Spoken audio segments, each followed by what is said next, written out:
चलिए, जन सुराज कार्यालय में आज देखिए प्रेस वार्ता का आयोजन हुआ है और प्रेस वार्ता का मुख्य विषय रहा कि जो पूरे बिहार में भूमि सर्वे और जातीय जनगणना हुई है उसमें तमाम अनियमितताएं देखने को मिली है।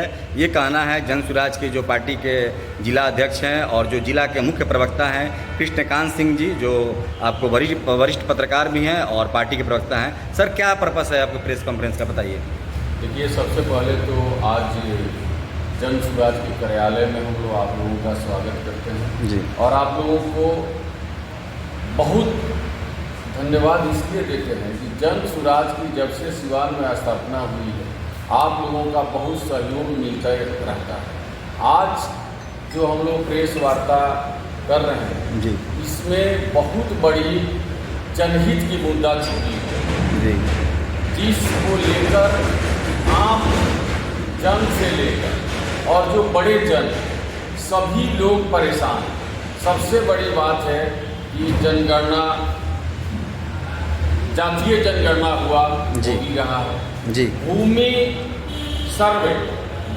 सर्वे के नाम पर किसानों का दोहन हो रहा है जी। और ये जो भी हुआ जातीय जनगणना से लेकर भूमि सर्वे तक में काफ़ी अनियमितताएं पाई गई है।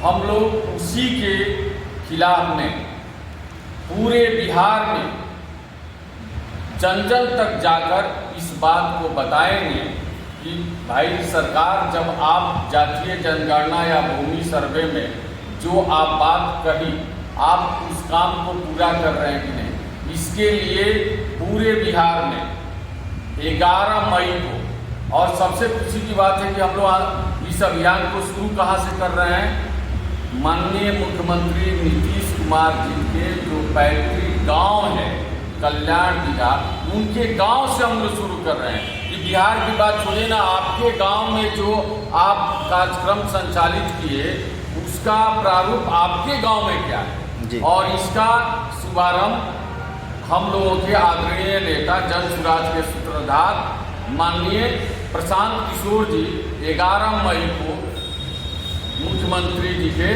गांव से आरंभ करेंगे। उसके बाद 11 जुलाई तक ये 2 माह चलेगा। 11 जुलाई को राज्यपाल से लेकर मुख्यमंत्री तक इस जो गांव-गांव घूमकर हस्ताक्षर अभियान चलाया जाएगा और जो हस्ताक्षर अभियान को लेकर 11 जुलाई को राज्यपाल और मुख्यमंत्री को सौंपा जाएगा।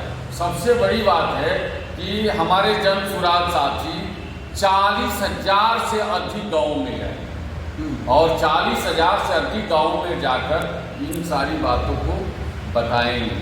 और हम लोग एक निवेदन के तौर पर लोगों को जागरूक कर रहे हैं, लोगों को ये बात बता रहे हैं कि जिस बात को लेकर सरकार कह रही है कि हम इतने बड़े काम किए और इतने बड़े काम कर रहे हैं, तो भाई ये तो बात कहने वाली हो गई है, धरातल पर दिख नहीं रहा है। और जन सुराज हमेशा अगर कोई आरोप भी लगाता है, कोई बात भी कहता है, तो उसके समाधान का उपाय भी बताता है। जन सुराज के पास विकास का रोड मैप है, अन्य किसी के पास विकास का रोड मैप नहीं है। हम लोग यही बातों को लेकर आगे साइन करवाने का क्या मतलब है, सिग्नेचर लोगों का लेने का क्या है? सिग्नेचर से ये अर्थ होता है कि हम आम लोगों को बताना चाहते हैं कि जो भूमि सर्वे या जातीय जो जनगणना हुआ इसमें जो खामियां हैं कि आप भी समझें और आप भी उसका हिस्सेदारी करें। इसका हस्ताक्षर का मूल उद्देश्य तो यही होता है। चलिए, इसी क्रम में हमारे साथ जो जिला अध्यक्ष महोदय हैं योगेंद्र सिंह जी, जो देखिए जन सुराज के यहाँ पर सारा कारोबार, यहाँ पर सारा कार्य यहाँ देख रहे हैं, इनसे भी हम जानना चाहेंगे। आज प्रेस कॉन्फ्रेंस हुआ और सर क्या कहना चाहेंगे, बताइए। पहले तो मैं आप लोगों को मैं धन्यवाद देता हूँ कि आपने हमारे कार्यालय पर आकर के कॉन्फ्रेंस ने किया। जन सुराज पार्टी ने पूरे बिहार में जो जनगणना हुई है और सर्वे का काम चल रहा है। प्रशांत किशोर पूरे बिहार का दौरा किए, इससे सारी जनता जनार्दन अपना दुख जो प्रशांत किशोर के सुनाया उससे बड़ा व्यथित है, द्रवित होकर के ये सरकार से मांग करती है कि आपने सर्वे करा रहे हैं, उसमें काफी मात्रा में धांधली हो रही है। इस धांधली को आप भी जानते हैं मुख्यमंत्री जी, आपके इतने सूत्र हैं, आपकी सरकार है, आपके यंत्र हैं,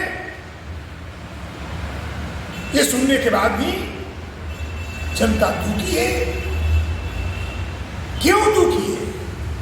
दुखी नहीं रहना चाहिए यदि आप स्वच्छ छवि के हैं, लेकिन आपके वो यंत्र है जिसके माध्यम से आप काम कराते हैं, उनको आप आदेश देते हैं, लेकिन उसे ही पूरा नहीं करते हैं। इसलिए प्रशांत किशोर जी ने इस सर्वे काम को स्थगित करने के लिए निर्णय लिए। यही नहीं, जो सर्वे आपने कराया है, जातीय जनगणना आपने कराया है, जिसमें गरीबों के बीच 3 डिसमिल जमीन देने की बात हुई, उसकी व्यवस्था करने की बात हुई, ये आपके माध्यम से बात हुई। आप सरकार के मालिक हैं, आप मुखिया हैं, लेकिन 2.5 लाख लोगों को दिया गया, जिसमें सही 1 लाख लोगों को ही मिला। 1.5 लाख लोग फर्जी दिया गया, यानी उनको दखल कब्जा में नहीं हुआ।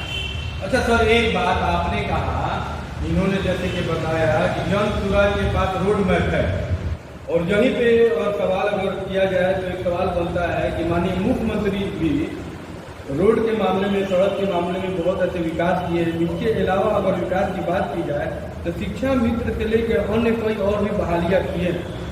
आप ये कैसे कह सकते हैं कि और किसी के पास कोई रूपरेखा नहीं है विकास का? बड़ा आपने अच्छा ही क्वेश्चन बड़ा ही अच्छा किया। यदि आप भ्रमण करेंगे देखेंगे, यह बिहार का सबसे बड़ा रोड मैप भी दिखा रहे हैं, तो मेहदार मेले ये बिहार में अव्वल, नेपाल, उत्तर प्रदेश, बिहार बहुत दूर दूर से लोग आते हैं। उसकी जो स्थिति है,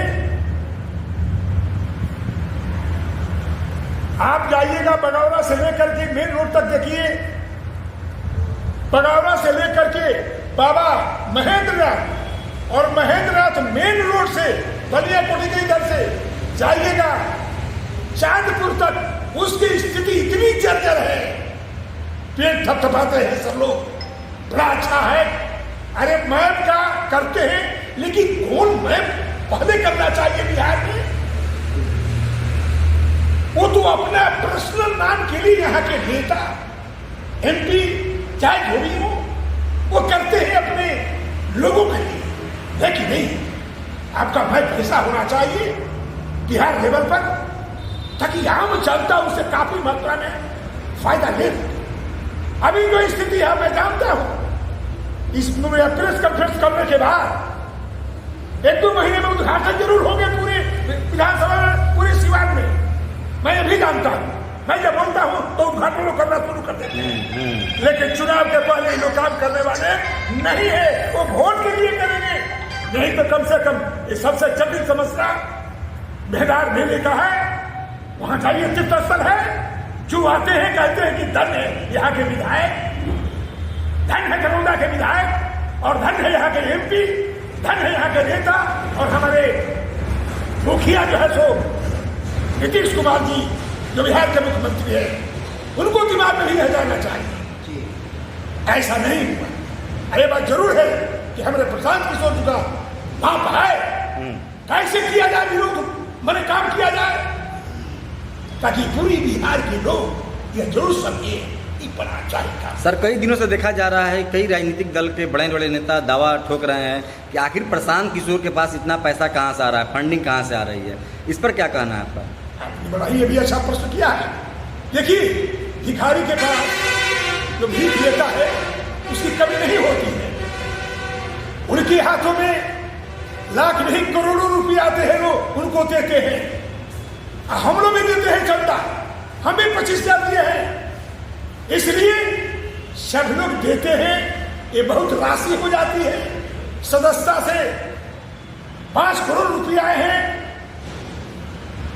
कहने का मतलब ये होता है कि पार्टी को प्रशांत किशोर जी के एक व्यवस्था से लोग डर गए हैं। आखिर अरे जिनके साथ में पूरे बिहार और पूरे भारतवर्ष के लोग हैं, विदेश से भी लोग देते हैं क्या अच्छे काम के लिए कि प्रशांत किशोर उगता हुआ सूरज है। आखिर सर, ऐसे ही लोग सवाल उठा रहे हैं जो इलेक्ट्रो बॉन्ड के नाम पर करोड़ों अरबों रुपए का घालमेल किए हैं, इसके लिए क्या कहिएगा? क्या इलेक्ट्रो बॉन्ड के नाम पर जो इलेक्ट्रो बॉन्ड सुप्रीम कोर्ट ने कैंसिल किया 2024 के इलेक्शन के पहले, ये लोग भी इसमें सवाल करने वाले हैं, उनके लिए क्या कहिएगा? अरे कहने दीजिए, कहने के लिए विरोधी तो अनेक प्रकार के कहते हैं। सच्चाई ये है कि उनसे पूछिए जो कहते हैं वो कैसे अपने काम चलाते हैं, कहाँ से पैसे आते हैं, पानी की तरह भी बहाते हैं, और दूसरे को सच्चाई गरीब के बीच में वो काम करने वाला व्यक्ति। सर, देखा जा रहा है सीट पे आप लोग चुनाव लड़ेंगे मजबूती के साथ। बिहार विधानसभा का चुनाव होने वाला है, सीवान में 8 सीटों पे लड़ाई लड़ेगी जनसुराज। अरे दोस्त, मैं दावे के साथ कहता हूँ 2 महीना के बाद देख लीजिएगा, हम 8 सीट पर दावा करते हैं ये जनसुराज के झोली में जाएगा। ये मैं अपनी बात नहीं करता हूँ दोस्त, मैं जनता की बात करता हूँ। अच्छा, चुनाव तो जाति मुद्दे को लेकर के लड़ा जाता है। कोई अपना जाति चुन लिया है, कोई पार्टी अपना चुन लिया है। आपने कौन सा पार्टी, कौन सा ग्रुप चुना है? कोई नहीं, हम जात को नहीं, जात से नहीं लड़ेंगे? नहीं, जात को हम लड़ने वाले नहीं है। हम सारे समाज के लोग, हिंदू मुस्लिम सिख ईसाई सब मिल करके, उनको इतना जनसुराज पर विश्वास है। मुझे घूमने से मालूम होता है सब लोग एकवट गए हैं, और उस एकवट गरीब मजदूर अति पिछड़ा बड़े जितने लोग हैं, मैं जाता हूं तो लगता है कि धन है प्रशांत किशोर। आपकी वाणी के शब्द से जो गंभीरता आती है वो जनता को दिल में पकड़ लिया है, और जब दिल में पकड़ लेगा तो सब जितनी पॉलिटिकल पार्टी है सब धराशायी होकर गिर गई है। इसलिए कि इस बार आमूल परिवर्तन होने वाला है बिहार में। अच्छा, एक उल्लास जातीय जनगणना को लेकर केंद्र सरकार ने मतलब जातीय जनगणना कराने के लिए बोला है, और विपक्ष के जो लोग कह रहे हैं कि ये भी जुमला होगा, क्योंकि कई ऐसे चीज़ें हैं जो सिर्फ मोदी जी और केंद्र सरकार ने बोल दिया है, धरातल पे हुआ नहीं है। तो आपको क्या लग रहा है कि जातीय जनगणना भी केंद्र सरकार मोदी जी का जुमला है? देखिए, प्रधानमंत्री जी कुछ ही काम अच्छे करते हैं, बाकी जो कहते हैं वो करते नहीं। कुछ ही काम में कौन कौन सा काम अच्छा काम किया? जैसे कि मान लीजिए 370 धारा हुआ, राम जन्मभूमि हुआ, एक बड़ी अच्छा काम हुआ जरूर, लेकिन उसमें यह जरूर बात हो गई कि गड़बड़ा करके उद्घाटन करना, राम मंदिर का पूरा सृजना नहीं हुआ था, पूर्ण नहीं हुआ था, थोड़ा भूल कर दिए कि ताकि हम पहले उद्घाटन कर देंगे तो पूरे भारत में छा जाएंगे, वोट ले लेंगे। नियति उतनी अच्छी नहीं थी जितनी होनी चाहिए। ये अच्छा होगा, काम अच्छा होगा। 370 का आपने जिक्र किया कि अच्छा काम उन्होंने किया। अभी जो घटना घटी है, 27 लोगों की जान चली गई है, तो इसके लिए जिम्मेदार सरकार की व्यवस्था की कमी है, उन्हें सही से नहीं काम किया। 70 लगा तो फिर कैसे? अरे 70 धारा लगा दिए तो उनकी न जिम्मेवारी है, ये नहीं होना चाहिए। अच्छा, मारने वाले तो मुसलमान थे, आतंकवादी थे, बचाने वाले का भी नाम एक मुसलमान आया, उसमें मरने वाले का भी नाम कैसे कह दिया, पता चल गया कि नहीं, किस तरह से आतंकवादियों ने उसको देखिए, जो भाई पूछे कि जनसुराज के पास रोड मैप वाली बात, जो आप शिक्षा नीति की बात पर, उसमें ठीक है कि आपने शिक्षा मित्र हुआ, विकास मित्र हुआ, अनेक बहालियाँ किए। आप बताइए, आप भी शिक्षक, कि एक शिक्षक को जो सही मजदूरी होनी चाहिए वो मजदूरी तो मिल नहीं रही, तो आपका क्या रूम है कि उससे किसी का कल गुजारी नहीं चल रहा। आप हर प्रखंड में ऐसा नहीं है। अभी देखिए आपने बढ़ाया। मिल रहा है ना। अभी बताइए, आपने लोक शिक्षक का बहाली किया, जी आपने प्रेरक का बहाली किया, हर प्रखंड हर पंचायत में आपने 2-2 प्रेरक का बहाली किया, कोऑर्डिनेटर का बहाली किया, लोक शिक्षक का बहाली किया, और सबको घर पर बैठा दिया। क्या उचित था आपको? आखिर वो लोगों का कल गुजारी कैसे चलेगा? वो लोग तो केस कर रहे हैं, केस किए हैं, अभी तक कोई सुनवाई नहीं है। यही रोड मैप है। आप बताइए कि जो आपको RTPS से लेकर जो आप ये ब्लॉक में जितने लड़के काम कर रहे हैं, जिनको आप मानदेय पर रखे हैं, उसका वेतन क्या है? 10,000 है, 11,000।